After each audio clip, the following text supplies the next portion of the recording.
All right, in this video, I want to talk about more narcissism stuff. Now, I made a video recently about narcissistic traits, and at the end of the video, I was saying there's more I could say, but I was running out of space where I was writing, so I decided to cut it off there. But there were some other things that popped into my mind that I thought needed to be said that I should say. And it gets more into their controlling aspect and some mythological things that are kind of interesting. How these kind of people used to be described in the past. They described them as a certain type of creature. And it was metaphoric, like a parable, right? It was a way to describe how they are in their heart, in their mind, in their spirit. They are like these type of beings. And I will get into that momentarily, but before I do, I want to talk about how they think they should have control, right? And they want to control you. The reason why they want to control is because they live in a delusion, right? They create this fantasy world about themselves, and they want everybody else to be part of that fantasy world where they think this certain way of themselves, and they want other people to think that way of them too. And if you don't think that way of them, that's going to ruin the whole thing, right? Because then it wakes them up. It wakes everybody up to the delusion, and it breaks their reality. So they got to do something to bring everybody into their reality, right? So they want to control you. They want to control the way you think and the way you feel about things, mainly about themselves, right? So if they can't control you in this way, there's something they want to do, right? Before I talk about what they do when they can't control you, I want to talk about how they try to control you. One of the first things is, it's just plainly said as manipulation, right? And it's usually with emotions. And I think I just messed my pen up again, so it's not working again. Fantastic. Now and then it's just not working, but hopefully I can get it back going here. But anyway, you'll notice that this verse starts as something like, there we go. Why, it's kind of working, kind of not. I have to use my finger here. That's unfortunate. I really don't want to have to use my finger. So it starts off with something like love bombing, right? And they do this because they are basically drug dealers. You see, a drug dealer, a lot of times how he gets new customers is he'll give free samples out, right? They say he's trying to get people buying marijuana. He'll give them some stuff for free and be like, hey, come smoke with me. Try this stuff out, right? And since it's free, they might do it, right? And then he does that a few times. Maybe gives them some time. Hey, some to take with you, right? And eventually the person comes looking for the marijuana. And then that's when they say, well, I can't give it to you to free anymore. You know, I got to charge you now. And then they got the person already wanting it and kind of hooked on the stuff. So they'll be like, all right, I buy it, right? And then, of course, they end up buying more. They got themselves a customer now, right? Somebody who's addicted. And then they tell these lies, especially when they first get people on the marijuana. They'll tell them it's not addictive, it's not habit forming, when it obviously is, because when these people don't have their pot, they get very angry and upset, right? Just like anybody who doesn't get their drug, like their coffee, gets upset, right? Because they're hooked on it, you know, like a koala. They're hooked on their eucalyptus leaves, and when they don't have the eucalyptus leaves, they become little monsters. But when they have the eucalyptus leaves, they're super calm because they're addicted, right? So they get them hooked on the marijuana, and that's what the love bombing right here does. It gets them hooked on the stuff so that when they get used to the whole thing. Like these people will start being very kind and generous and helpful and useful and just being there for you, right? They're love bombing. They're just being generally just fantastic, right? Like, man, I'm really glad this person's in my life. They're really helping out, especially in a time of need and all this stuff. They're just, wow, I love it, right? And then they start to pull back, right? Once they given you this kind of love and affection for free, right? But then they start to pull back because they got you used to it. They get you hooked on it. So then you start coming for it. You start coming to them to get it, right?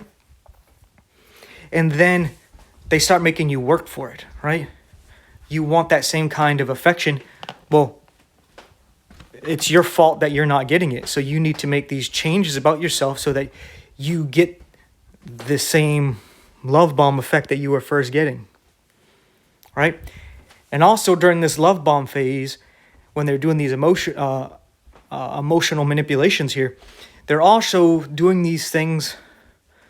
I'm not sure what to call it. I'm just going to call it phishing, right? They do this thing called, and the pen, like I said, it's working, then it doesn't work. We'll put here phishing.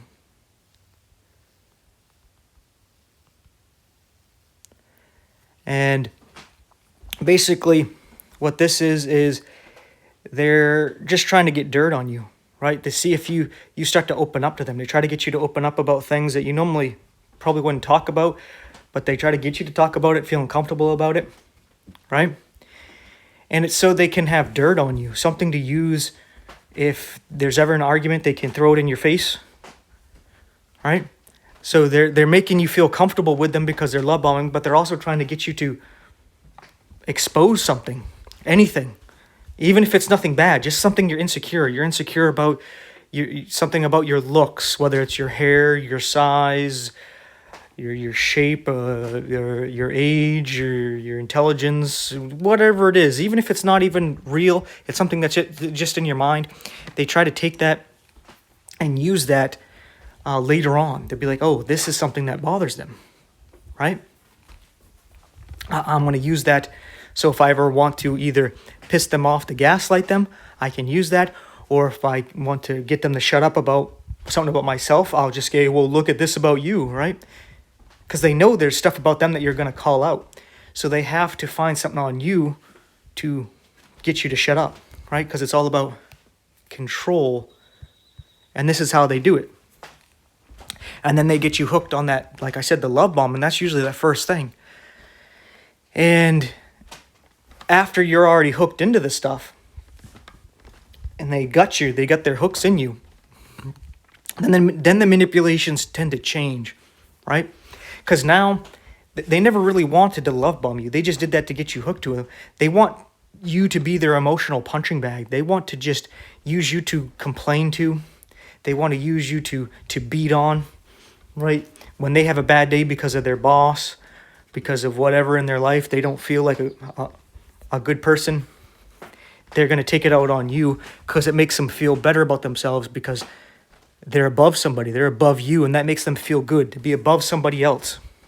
So if they can dump everything on you, it makes them feel good. So sometimes this is going to be their wife or their husband or their children or some friend of some kind. But they usually like to have more than one. So even if it is their spouse, even if it is their children, they still want other people to dump this on. Because the more people they have under them, the better they feel about themselves. Like, look at all the people I have under me, right? And then they're always using what they fished for against you, right? And yeah, they use that to control you. And the manipulation they use when they start abusing you, like they start disrespecting you, right? Mistreating you and all these kind of things. Well, when you call that out, one of the things they'll say is something like, you're weak or you're soft, you just can't take it. I'm just trying to toughen you up. No, what they're trying to get you to do is just shut up and take it, is what they're trying to do. And they're training you to take it without saying anything. Right? That's what they're actually doing. And they manipulated you into doing it. Right? So now you put up with their abuse because you think if you say or do anything, you're weak, you're soft. right? You just can't take it. But that's just not the case. The case is that they're a douchebag and they don't want you to call them out on it, right? But when these things don't work and you expose these things, they don't have control. So this is where the next thing comes in. If they can't control you, they want to destroy you.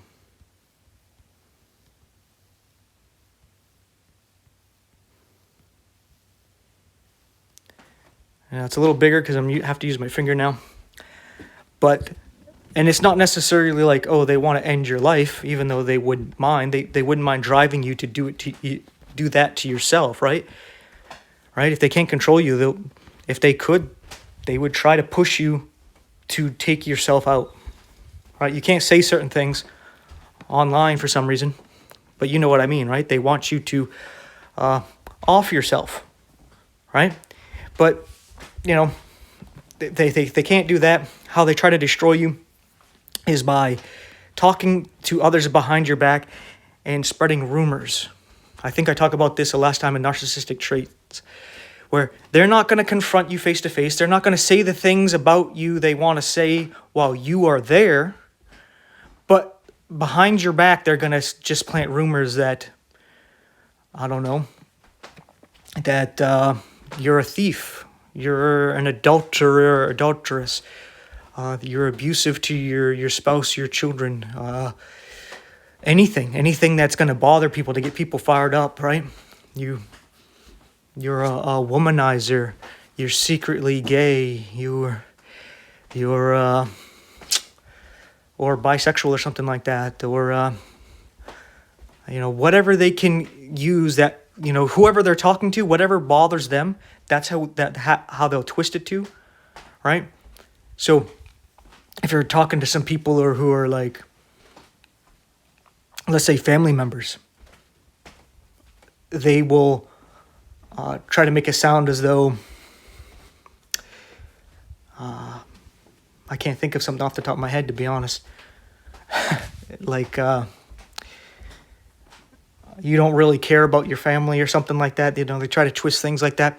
And if it's about, like, say, your spouse's family, they'll try to make it sound as though you're somehow abusive to them. If it's something like, let's say, to the grandparents, they'll make it sound as though you're abusive to your children. If it's to, like, a certain group of, let's say, like hardcore religious people, they make it sound as though you are homosexual, bisexual, wear women's clothing or something like that, right? There's something like, they just spread rumors about you. Nothing that they can actually prove, but that's the thing. It doesn't matter what they can prove. It only matters what they can get people to think is true. As long as they can get people to think it's true, then people are going to start treating you that way, right? They'll start trying to tell people that you're the narcissist behind your back, right? They're not going to come out with a video like this and make it public. It's going to be behind your back, trying to make it sound as though you think you're better than everybody else, right? You think you're this high and mighty person, all because you won't submit to them. You have this arrogancy to you, when it's really they have the arrogance, thinking that they should be controlling you and that you're not their equal, right? So they try to destroy you in the hearts and minds of others, right? And we see this not just with people who are narcissists, but we see this in narcissistic groups as well, right? Where, for example, they like to basically take your place. They would like to usurp your place. So an example of this would actually be the Catholic Church, for example, right? They try to destroy Christians. They would kill them, right? But as they were persecuting them, they just kept multiplying. So they were just kind of like, what do we do about this? Well, we can't beat them. Let's join them. So Rome mixed with Christianity and then started misrepresenting Christianity, so that in the hearts and minds of people around the world who don't believe the Bible, they think Catholicism is Christianity because they don't know the Bible. And since they call themselves Christian and they're the biggest group there, they think, oh, well, that's Christian. And since they look at the Catholic Church and see Christian, they're like, I don't want anything to do with that. If that's Christian, no thank you, right? So you see how they stood up and they act as though they are you, and then they misrepresent you to the world. Well, they destroyed you without actually touching you, right? Because there's a lot of times, for example, I can talk to an atheist, and he'll start talking about the Crusades and the Inquisitions. And I'll be like, yeah, those are definitely evil. Catholics are something else, right? But you see how he applied something that applies to Catholics to Christians. All right? Because if you follow Jesus, there's no way you're going to call a crusade and participate in a crusade, or call the Inquisitions and participate in all that stuff. Well, Jesus said to love your enemies, bless those that curse you, turn the other cheek. Right? The whole, I came to save men's lives, not destroy them. Right? So you see how, but in the hearts and minds of people, they think that's Christian. That's like the perfect example of a narcissist. They can't destroy you. Well, they'll destroy how people see you. Right? So now they see Christians as a bunch of hypocrites, where Jesus is a jobless homeless guy going around helping people. And now you have the Roman pontiff, who the Catholics call the Pope there, decked out in fancy clothes with all the golden stuff and the fancy artwork and buildings and all these things, obviously pagan symbolism all over the place. And they're just like, well, this is all hypocrisy and nonsense. And they're right. But they don't see past the lie and how they're not Christian. They're just claiming they are to make you think that's what Christianity is. Right? And then that same church will say, oh, well, you don't even have to be Catholic to be saved. You can be an atheist and still go to heaven. So you see how they block people off completely, totally to the Bible, to the gospel, to actually truly getting saved. All right? All because of lying and misrepresenting the truth. Right? If they can't control you, they'll try to destroy how people see you, even if they have to pretend to be you. Right? One of the things they could actually do, they pretend to be you to send a text message, an email, right? Saying some disturbing things, right? They do these certain things to try to use it against you, right? So, yeah, these are the ways they like, some of the basic ways to control and manipulate and stuff, and just an example of that. Now, the last thing I want to talk about is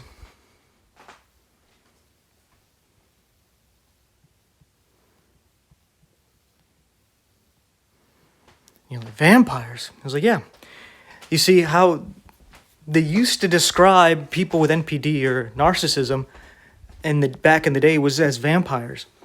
Now, people think, oh, do vampires really exist? Well, maybe those creatures exist, but I know they do exist as narcissists. Because you see, what are the stories about vampires? Well, they're dead, right? They're undead.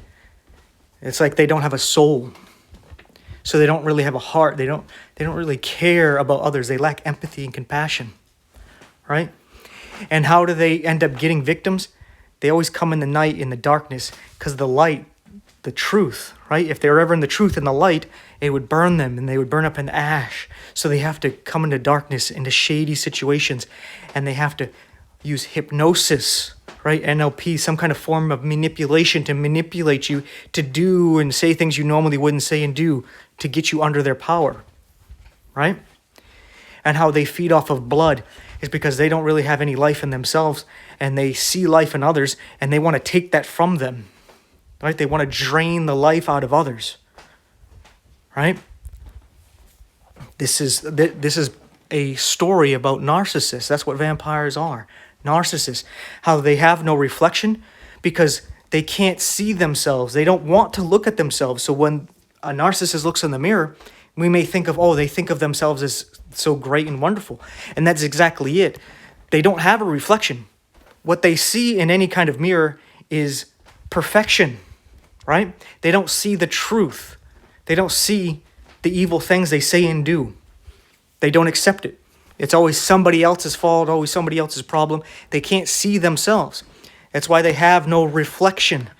You see how the vampire stories are a metaphor for a type of personality disorder. All right? And then vampires, they end up getting, what do they call it, like a harem or something like that? I'm not sure how to actually spell that, to be honest. Is it harem like this? I think so. Something like that. But anyway, they get a little group, and usually they show it like Dracula with a bunch of women, but it can be also men as well, obviously. And they get this harem, and with narcissism, they call it flying monkeys. Right? Flying monkeys. And these are just people who do their bidding, right? So when you notice how they are a narcissist and you want to cut ties from them, they will send the flying monkeys, their little harem, right? The little mutual friends and family that you have, to go spy on you or go tell you things and do these things to try to, provoke you or upset you and all this stuff, right? To just constantly try to be in your life, right? Because you're exposing them. You're trying to shine the light on them. To them, you are Van Helsing, and they need to destroy you, right? And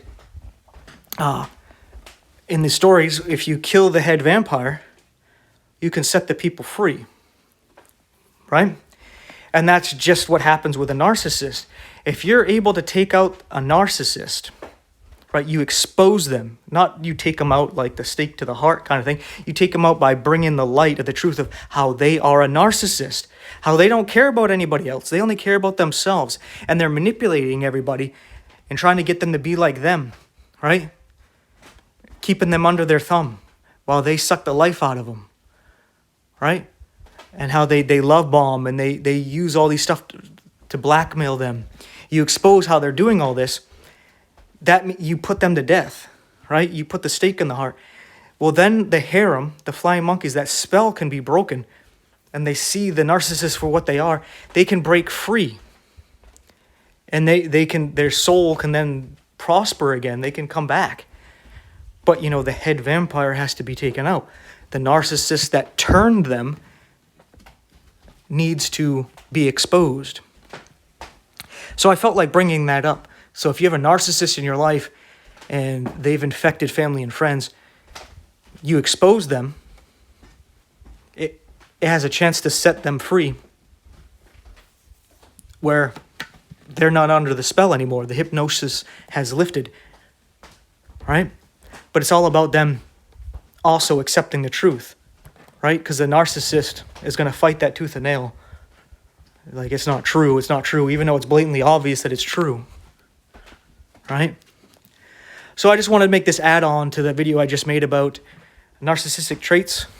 I thought these were some important ones because if you know those narcissistic traits and you start realizing that and you start exposing those things, well, then they might try to destroy you. You notice people started looking at you differently. Well, it's probably because they might have started spreading rumors about you now, right?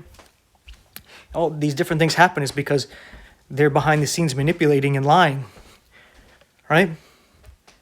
And you notice like family members acting differently, or friends, co-workers, schoolmates all acting differently as the flying monkeys. Right? This is a spiritual thing going on. And that's why it's described as vampires. Right? You got to watch out for them. This is a real thing. Vampires exist. They're narcissists. And you got to choose a side here. Right? You want to bring the darkness of delusion upon the world, where everybody's in the darkness, or are you going to be a bringer of the light and destroy these vampires to set people free? It's kind of a cool way to look at it, to be honest. Right? Being a vampire slayer. But anyway, with that being said, thank you so much for watching. Take care. You like these kind of videos. Please take a moment to pray to our Heavenly Father that He keeps us all going, all His believers, all His children going, even His servants. He puts a hedge of protection around us. And as long as we don't become the soft, lukewarm, letting the fire go out and fall asleep, that He gives us a comfortable, peaceful life until He comes and gets us. And And if need be, that he gives us the strength to let everything go, to give it all up for his glory and honor, to prosper his kingdom, to help others, that we may sacrifice everything for him. And just an amen to Jesus' name for that. Should be all we need right there. But if you want to help me out and this ministry out, please like, subscribe, hit the bell icon, share the video, share the channel, interact in the comments section. And if you can be a cheerful giver, there's 4 ways you can financially support in the info box. So with all that being said, thank you so much for watching. Take care, and I'll see you in the next one.